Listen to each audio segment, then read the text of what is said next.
Alright boys, here is 8 more epic champions to add to the list of the very best epic champions in Raid Shadow Legends. On screen right now, you will see a list of all of the epics that we have covered so far, but do not hesitate to slam the names of any more top tier epics that might just be as good as legendaries down below in the comments, so we can keep this series rolling, goddammit. It's actually really helping me a lot to learn about the game, given I've only been playing for like 2.5 months. I do so much homework for these videos, and yeah, it's awesome for me to learn, dude, because there is so much to learn in Raid. And dude, let me tell you something, I've got a thing or two to learn about good old Demitha. And hey man, if you're new to the channel and you want to help out a new guy, that being me, and you just want to keep track of my journey from noob to pro, yeah, make sure to like the video and subscribe, man, so you're more likely to catch future videos. Let's break down good old Demitha's kit, man, because she is a darn good one. Attacks one enemy 2 times. Each hit places a shield buff for 2 turns equal to 10% of this champ's max HP on the ally with the lowest HP, which cannot affect Demitha. Honestly, as far as A1s go, this is just excellently good. Like, I'm quite shocked that this is even an A1, to be honest. Probably one of the better supporting A1s I've seen in the game so far for an epic champ. Next up, the A2, we have an incredible supporting skill, Light of the Deep. Bookable down to a 3-turn cooldown. Increase the duration of all ally buffs by 1 turn. Unbelievable. Then it decreases the duration of all ally debuffs by 1 turn. Dude, just mental amount of buff and debuff control here. If you're increasing the duration of even just the ally buffs, say you've got like 3 buffs across your whole team, plus speed, plus defense, plus attacks, something like that, and you're increasing all those by 1 turn, that alone is mental value even without reducing the duration of debuffs. So crazy stuff. Also heals all allies by 2.5% of their max HP, heals by a further 2.5% max HP for each turn added. This is really worded horribly. For each debuff that you reduce in duration, and for each buff that you increase in duration. So basically just the more stuff that the A2 is affecting, the more this heal is going to be. And yeah, the fact that it's booked down to a 3-turn cooldown, honestly, really damn good supporting skill. The A3 is really where it's at. Places a actually bookable down to a 3-turn cooldown. Oh my god, this is so strong, dude. Places a block damage buff on all allies for 1 turn, and a continuous heal buff on allies for 2 turns. Strong version as well. Now, why is this so good? Because players who are much smarter than me, I'm a new player, I'm still learning about these things, right? Demitha is integral to an unkillable clan boss team. Pair up with the right champs and get the speed tuning in the team right, and yeah, you can build an unkillable clan boss team. How do you do that? Well, hell, I don't know. This is something I'd need to research more deeply myself. But what you can do is head on over to deadwoodjedi.com and just look up Demitha Unkillable Clan Boss Team, and that will tell you exactly what kind of champs you want to be collecting to make the team function, with Demitha in it, of course, as well as what kind of speed you should be trying to hit on each of the champs so that everything flows perfectly on auto. And yeah, I think for that reason alone, good old Demitha deserves a spot on the list. Next up, staying on the theme of Clan Boss, we have the good old Venomage. Now, this is a champ I added to the list a few days ago, and honestly, I can't even remember her kit. I think it's a she, by the way, Venomage. Extremely potent poisoner though, if I remember correctly. So the A1, attack 1 enemy 2 times, destroys the target's max HP by 75% of the damage inflicted if they're under heal reduction debuff. So that's just a little extra bonus. Each hit has a 35% chance of activating up to 2 poison debuffs on the target. So if you're a newer player and you're just getting into Raid, I know like a lot of people who watch this channel are newer to the game, which is awesome, by the way. We're all learning together over here. Chance of activating up to 2 poison debuffs. What this means is that it doesn't apply the poison debuff, but if the poison debuff is already applied to, for example, you know, the Demon Lord clan boss, then it will trigger a tick of damage from those poison debuffs. So they already have to be poisoned for this A1 to get value, which if you're running Venomage in the correct composition, then yeah, in the correct team, the enemy should always be poisoned, and honestly, that gives this A1 incredible value, especially when fully bucked up. It's a 50% chance to proc a poison tick, which against the right boss, that is so much damage, dude. Next up on the A2, we have another skill that is incredibly good against clan boss. Attacks 1 enemy, has a fully bucked up 100% chance of placing a strong decrease defense debuff for a couple of turns, and also has a, again fully bucked, 100% chance of placing a strong decrease attack debuff for a couple of turns. Again, if the target is poisoned, which they should be. Decrease attack, decrease defense, both of these obviously integral to bringing down the big clan boss. The A3 is where Venomage actually applies the poisons. Attack all enemies, has a 75% I should just say 100 from now on. 100% chance of placing a 100% heal reduction debuff for a few turns. Also has a 100% chance of placing 2 poison debuffs, strong version, for a couple of turns as well. So all in all, just extremely, extremely strong kit. Dude, it's good against Scarab King, it's good against Clan Boss, it's good against Dragon. I think mostly Clan Boss, to be fair, but Scarab King for sure. The passive is also enemies under heal reduction just inflict 15% less damage, and it's an accuracy aura in all battles. Pretty strong as well, by the way. 45 accuracy in all battles is really nothing to sniff at. What's really, really cool about Venomage, and why I want to cover him early on, or her early on, is because of the viability with a retaliation artifact set. I just feel like when the A1 is this absolutely busted and this mental, you can easily justify slamming Venomage in even like 4 pieces of the otherwise 2-piece retaliation set, and just really clocking in as many of these A1s as possible, especially against something like Clan Boss where you can't reduce the enemy turn meter, and it's gonna swing in, it's gonna be hitting you a lot throughout the fight. Really just cashing in on those counter attacks via a retaliation set is going to be huge on a Giga Chad like Venomage. Besides that, speed, accuracy, so you're landing all of those important debuffs, and you really can't go far wrong. What an absolute monster of a champ this is. And alright boys, before we move on to the next champ in this video, dude, while I was editing this, a new promo code just dropped. So let me fill you all in. It is, if I got the copy paste right, good old Spring Hunt 24. Input this happy little promo code.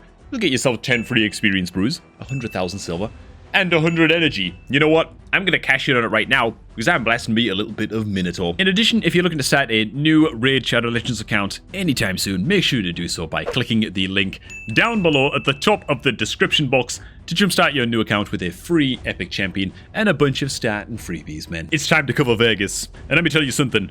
Is it Vegas or Vegas? Gonna be Vegas. And for my notes for this guy, I've just literally scribbled down one of the best epic tanks in the game. So let's go ahead and check out his kit and see what made me come to that conclusion. Okay, so the A1 attack mode enemy has a 40% or rather 50% chance booked of placing a reflect damage buff on a random ally for a couple of turns. Okay, cool, tight. The A2 places a 15% continuous heal buff and a 30% so strong increased speed buff and a reflect damage buff on a target ally for 3 turns. And this is actually just this is a 3-turn cooldown fully booked. Only requires 1 skill tome, which is really, really good. But it's really about the second part of this tooltip right here, man. Also places a 50% ally protection buff on all allies except this champ for a couple turns, and places a 60% increased defense buff on this champ for 2 turns. Ally protect on an entire team. You can't really get much better damage mitigation than that unless you couple it with things like Perfect Veil and whatever. Just really, really good stuff. Absolute Giga Chad tank, and it really comes together with his passive, which just bolsters his survivability through the roof. Place a shield buff on this champ. It's bookable down to a 110 cooldown, by the way. Crazy, crazy value from books on this guy. He requires so few epic skill tomes as well to basically fully max. Incredible stuff.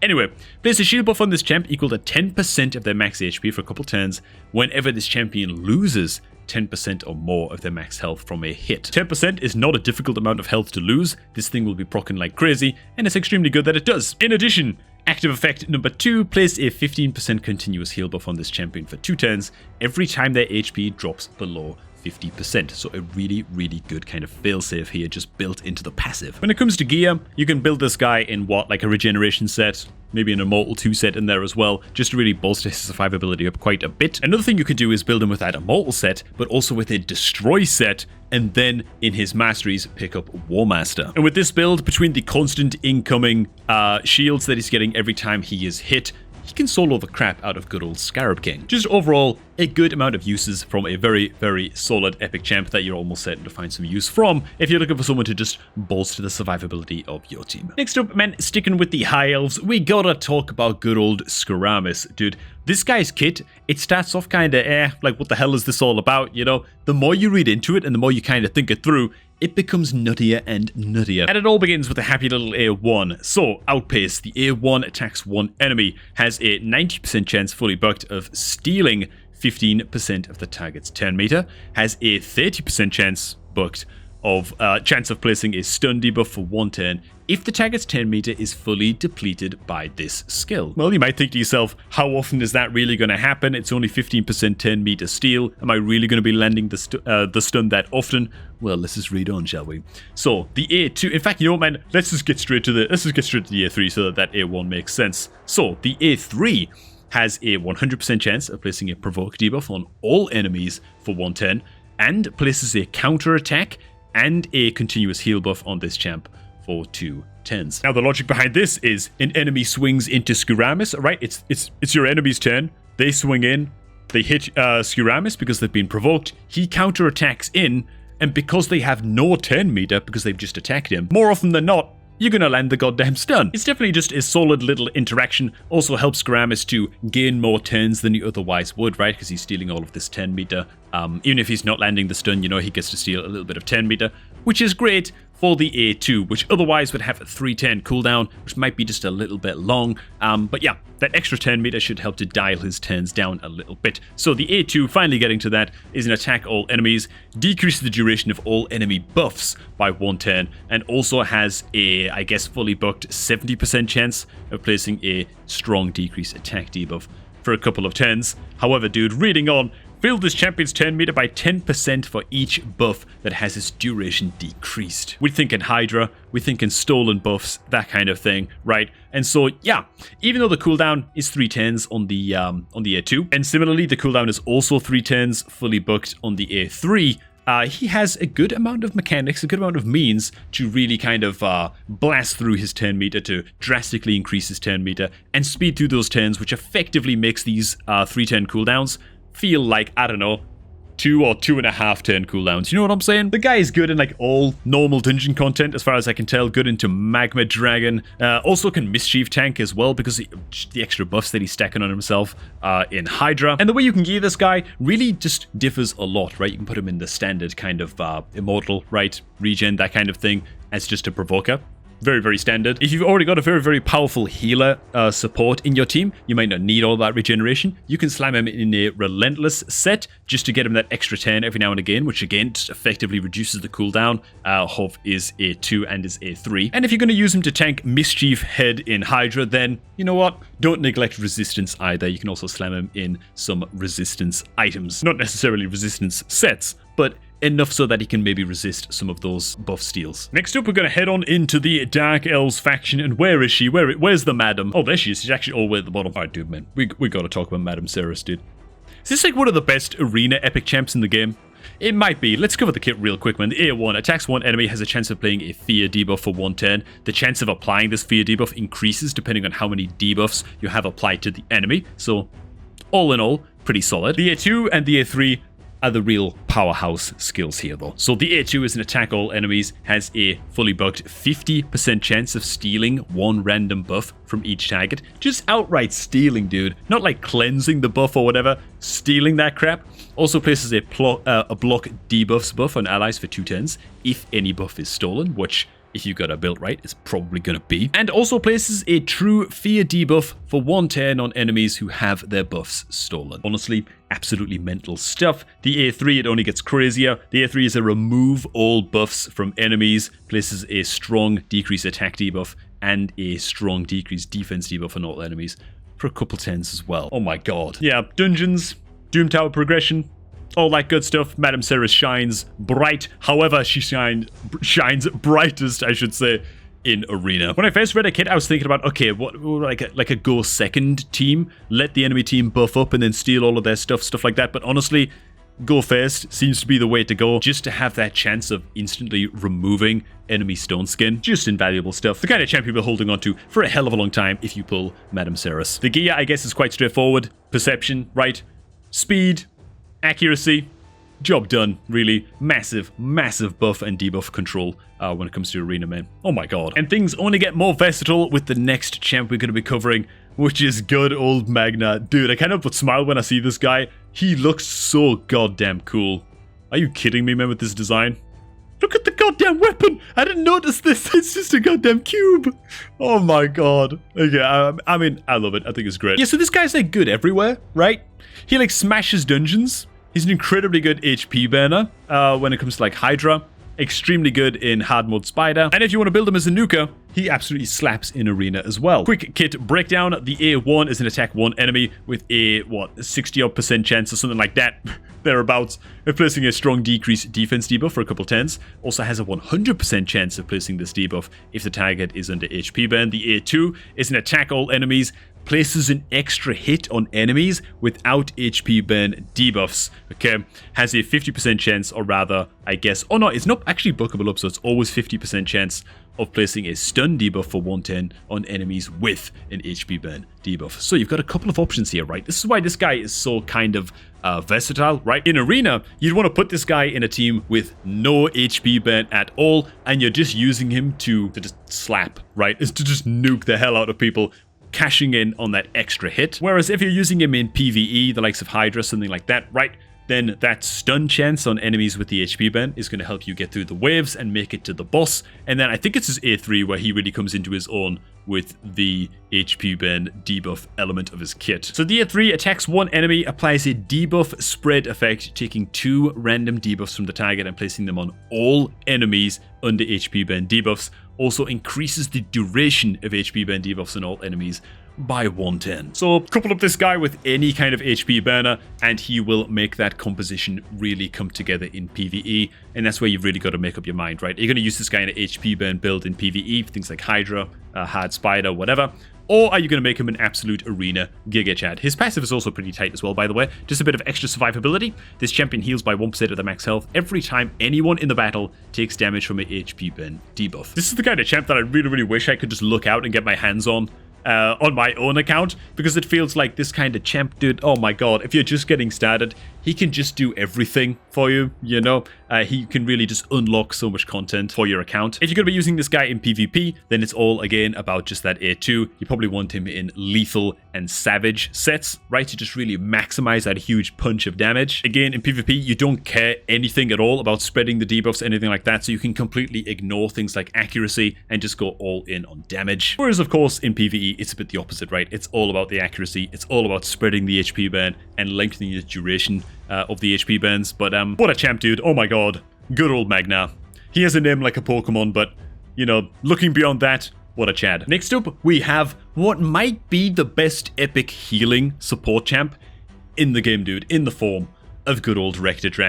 Isn't she wonderful? So no messing about, man. Let's get straight into the kit. The A1, attack one enemy with a chance of placing a strong decreased attack debuff for a couple of turns. It's actually bookable up to a 50% chance to place this, which is really nothing to sniff at.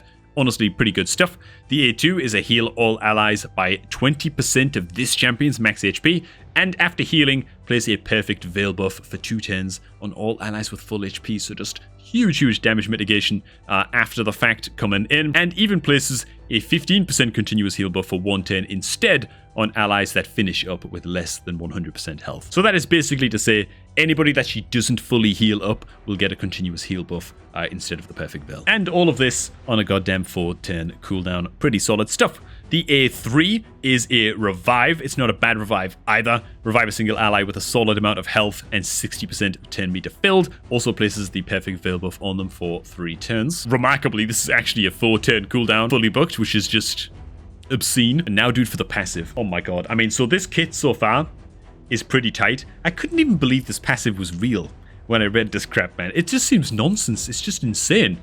So, whenever an ally under a veil or perfect veil buff gets a turn, which, by the way, she's spamming the crap out of perfect veil on everybody every 4 turns, pretty much, as long as she's fully healing them. Whenever they get a turn, heal them for 10% of their max HP. Also increases the resistance of allies under veil or perfect veil buffs by 50. What is this? I mean, this is crazy as hell. This passive has no cooldown as well, by the way. So as long as allies have the perfect veil buff, as long as they're getting turns, they're healing for a crap load. It doesn't even have to be Rector Drath's perfect veil. You can have another champ on the team that's giving out veils and perfect veils to other teammates, and this passive will still be triggering, okay? Mental. So you can put Rector Drath in something like, well, I don't know, you want plenty of speed on Rector Drath. You can try her out in an Immortal set, just because the heal on the A2 is healing allies by 20% of Rector Drath's max HP. And so if you want to really maximize that heal, that is a way that you can go about it. Another thing you can do is, honestly, so much of the healing comes from the passive, like the A2 is just like a bonus, I guess. You can slam Rector Drath in a curing set and do just fine. You can go ahead and build a little bit of accuracy into the gear as well, just to try and make sure that you are landing the decreased attack debuff, because it's nothing to sniff at, but at the same time, I don't know, is that why you're running Rector Drath? Probably not.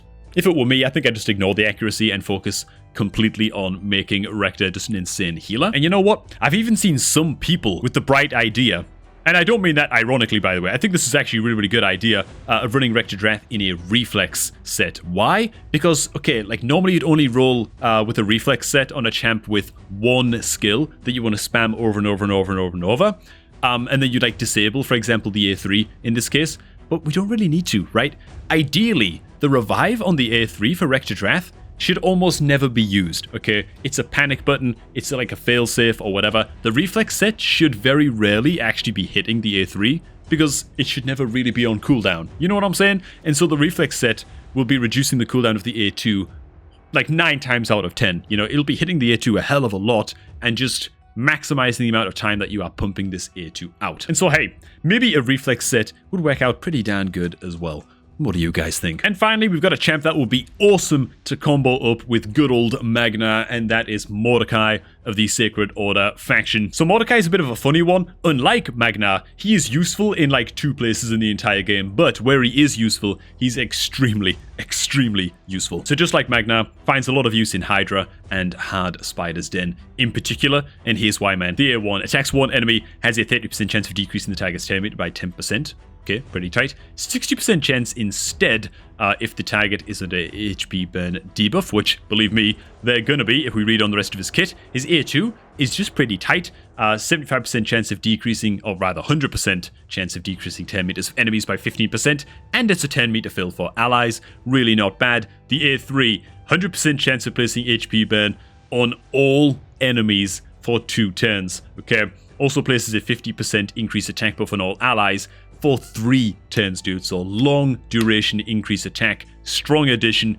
HP burn on everybody, and it's on a 4-turn cooldown. Mordecai, nice and simple. Not too much more to say about this guy, to be honest. He's just the backbone of a lot of, like, what would you call it? Not quite entry level, intermediate level maybe, HP burn teams. Couple them up with the likes of a Magna or something, and you've got yourself an incredible team to get yourself started, man. It's like the HP burn starter kit, you know what I'm saying? Epic edition. Obviously, you want this guy in, you know, fast gear, perception, as much accuracy as you can get your hands on. It's all just about placing those debuffs with Mordecai. And alright, man, that's actually it. That's 8 more epic champs covered. Once again, if we've missed anything in this video and in the list that we mentioned right at the start of the video, all of the epic champs we've covered so far, make sure to drop some epic champs down below that you feel everyone else is sleeping on, that you feel are the best in the game, that you feel like a new player should absolutely not be using as food or getting rid of if they happen to pull them, you know, in the first few months of their account. Because hey, that's what the videos are all about on this channel, man. It's about helping out the new guys and helping out myself in the process. But alright, thanks for watching, guys. Hope you also did enjoy. Remember, if you're going to be starting off a new raid account anytime soon, do so by using the promo link down below at the top of the video description. For now, do enjoy the rest of your day, and I'm going to catch all of you guys just a tad bit later.